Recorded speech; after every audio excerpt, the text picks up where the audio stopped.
before that demonstration of the procedure of hand hygiene, I would like to tell you a little bit theory about the hand hygiene.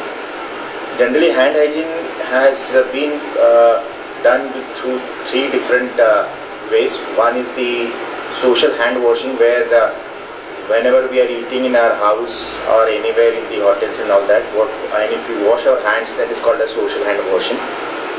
The second one is very important, that is medical hand washing or the procedural hand washing. This is very important for all of us, which I am going to show you right after this little bit about the theory.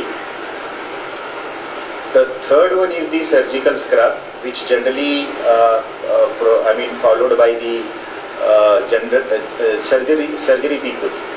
So I am going to tell you about the 7 steps of hand hygiene, and this is very important.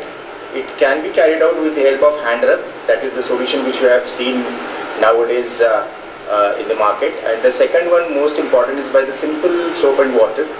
You need to follow these 7 steps meticulously, which has been prescribed or narrated by the World Health Organization. And I am going to show you right now. If you are able to see me properly, please follow these instructions very meticulously. There is a theory behind all these 7 steps which I am going to explain you. The first one is the wet your hands under the running water and apply the ample amount of soap, and then rub the palm to palm very vigorously. To do it vigorously, you can see on our palms there are crevices which can hold the blood and body fluids material, which is taking care of your patients. So it is essential to wash these crevices very neatly. So you have to do it very vigorously. This is the first step. Then you have the right palm onto the left hand between the spaces. This is the second step. And similarly, the left palm onto the right hand between the spaces. This is the second step. And the third step is interlacing. This is called as interlacing. We generally don't wash our this area of our hand, so it is getting covered in the third step. This is called as interlacing. And the next step is the interlocking. If you try to do like this and then rotate your both the hands, and the principle behind this is that the nail beds which are there, we don't take care of this. That area is taken care of when you are doing the interlocking. You have to do it both the way. Okay, this is the fourth step. Then beneath the nail, tip of the finger, which we call it as, you just have to rub onto the other palm. Similarly, the left fingers onto the right palm.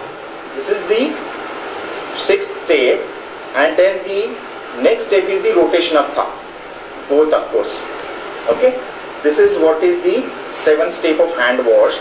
And finally, you can also perform the wrist also. So this is very important.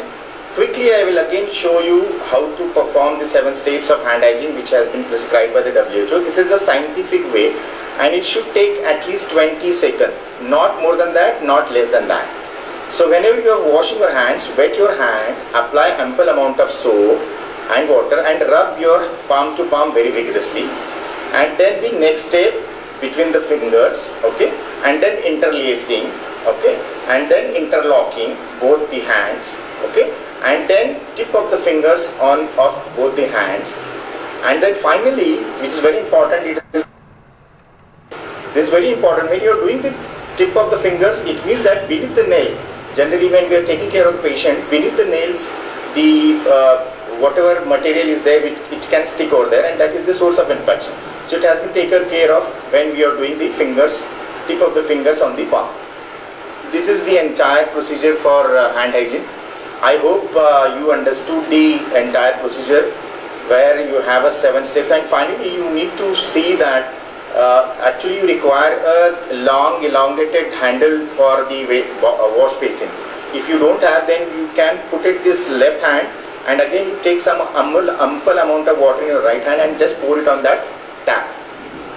The best way is to use the liquid soap rather than using the tikya, what we call it as a solid soap. It is because the solid soap might contain the whatever the material which when we are washing, it stick to the solid soap. So better you use the liquid soap, so that you are not going to contaminate the soap. And this is how you have to perform the hand hygiene. I hope you have understood this short procedure of hand hygiene. Follow this hand hygiene and stay home, stay safe, take care of your near ones and dear ones. Do ask them to follow these hand hygiene practices. Thank you so much. See you again next session.